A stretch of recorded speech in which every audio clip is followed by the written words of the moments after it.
I caught myself doing something a little bit odd the other day, a little bit weird, a little bit watch related, strange, and it made me think, what other sort of weird, odd or strange habits relating to watches have I ended up falling into?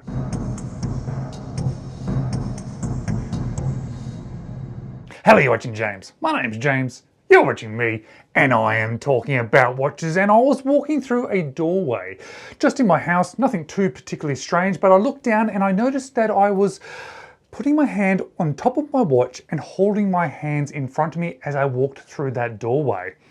Now, I wasn't doing this deliberately. It wasn't in the back of my mind to make sure I do this and protect the watch. I was doing it subconsciously. I know why I was doing it. I was doing it to protect the watch because I am somebody that occasionally will knock my watch on a door frame or even my shoulder sometimes. So I was subconsciously protecting my watch. But it did make me realize that that's why sometimes the crystal on my watches is all smudgy. It's because I keep putting my entire hand on top of my watch. Now, I don't mind this habit that I've fallen into, but it probably is a little bit weird that I do this every time I walk through like a skinny doorway type frame. But it did make me think about what other things have I started doing that are watch related that perhaps may be viewed as a little bit strange if you saw me doing it. And it made me think of something that I do when I go desk diving. When I'm sitting at a desk, when I'm working on a computer, I'm starting to think about the clasp on my watch. I'm a little bit concerned that I'm going to get some scratches. Now, I have no issues with getting some marks and scratches and wear and tear on watches. You know, I wear these watches to actually enjoy them, but I'm careful not to go out of my way to damage the watches. So when I'm sitting there, knowing that it's likely that scraping back and forth on a desk is going to leave some marks, I always tend to put something under my sort of wrist where the clasp is touching. Sometimes it's a pad of paper, sometimes it's something else or a piece of leather that I happen to have at my desk, but it's something that I've sort of got in the habit of doing to just ensure that the watch is a little bit more protected. And doing this has definitely worked. It sort of reduces the amount of marks that are on the clasps of my watches. And then there's how I set the time on my watches. I have quite a few watches in my collection, and often when I go to pick one up and then use it, it has run out of charge. So I need to bring it back up to charge and reset the time and the date. And there is a specific way that I tend to do this. Firstly, I set the time down to around about 7:30. I do this for a very good reason. It's to protect that quick set date function. If you're not aware that if you have your watch set for around about midnight and you use that quick set date feature, you can actually do some damage to the internals of your watch. So what they do recommend is you don't set it between 9 and 3, and I just set all the way down at 7:30 so I know I'm definitely away from that time. So I set the time to 7:30 and then I go back to the quick date change feature, and I set it to the day before that I'm actually setting it for. Yes, the day before, and I'll come back to why I do that. But the next thing is I put some charge into the watch by manually winding it. But I only ever put about 10 to 15 winds. I'm not looking to over wind the watch. Most of the watches in my collection are automatic and you can't really over wind them. However, I just sort of feel that when I'm wearing the watch, it's going to be charging it through that counterbalance, that automatic feature. So I don't really need to turn that crown as often as I sort of have to if I wanted to put a full charge into it. If I'm doing a manual only watch, well then that's a bit different. I'll put a little bit more. But then once I've got some charge in it, I've got the watch running, I then wait for that second to hit the 12 o'clock and then I hack the movement.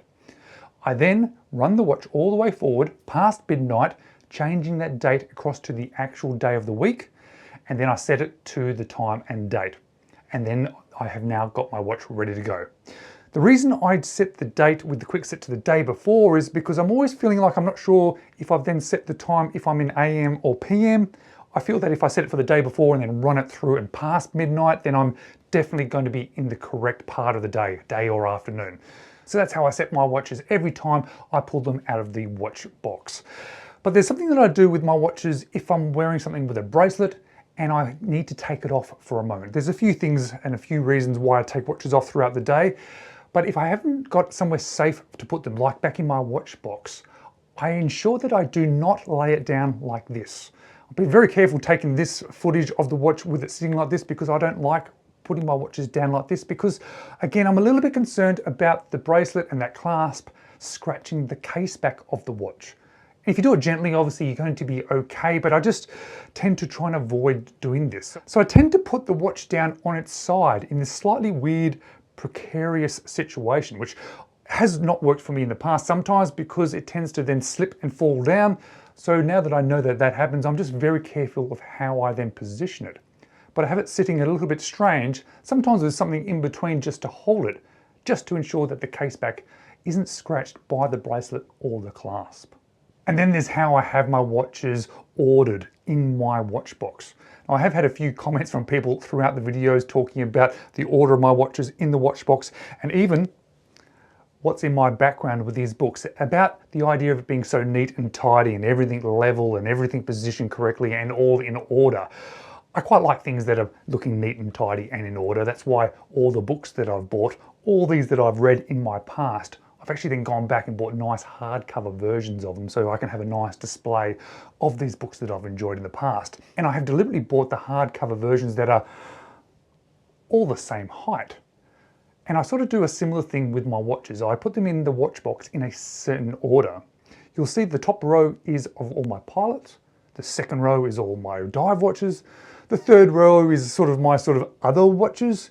And then you'll also see in the order that they're running across the box as well. It goes from my best watches or even most expensive watches and most worn watches down to probably more my lesser worn watches. So across the top in order and downwards also in order. So I have a specific way I like to order my watches in my own collection. Now, when I was thinking about these weird habits or these odd habits that I have started doing over the years, I thought perhaps you guys might also have some of these as well. So I put a community post out there on the YouTube channel and asked, what are your guys' ideas behind this? What are you doing that might be weird? And a couple of them I want to share with you today. And one of them is that after having a shower, after getting dry, before even thinking about putting clothing on, you put the watch on first and then worry about clothing. And I think I've probably done this in the past. I don't think I've done it specifically deliberately, but I think I've definitely done this too.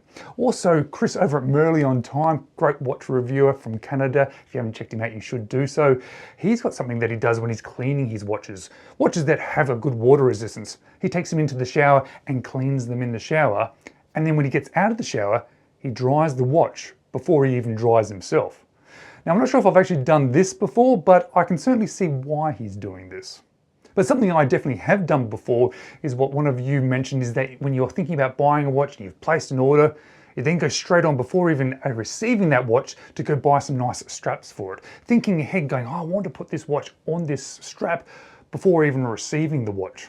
Now, I've definitely done this before myself, and it's sometimes worked for me because I've received these watches and had some nice straps waiting for it. And it's also backfired on me a couple of times because I've had these nice straps and then I haven't actually ended up using them on the watch because this bracelet or the strap that the watch came with was actually really good and I didn't want to swap it out. And lastly is the one that I thought was really funny. And it's not something that I do myself because it's not a habit that I've got into, but I can certainly understand why he does this. And that is he checks his phone for the time. He's wearing a watch, but he actually pulls out his phone to look at the time because he's got into that habit of checking the time on the phone. So he's not really wearing the watch for time, he's wearing it for other reasons. He's using his phone to check the time. Thank you everybody for supplying a comment to that community post. There were some very good and interesting reads on there. As always, thank you so much for watching. Maybe check out one of these two videos next.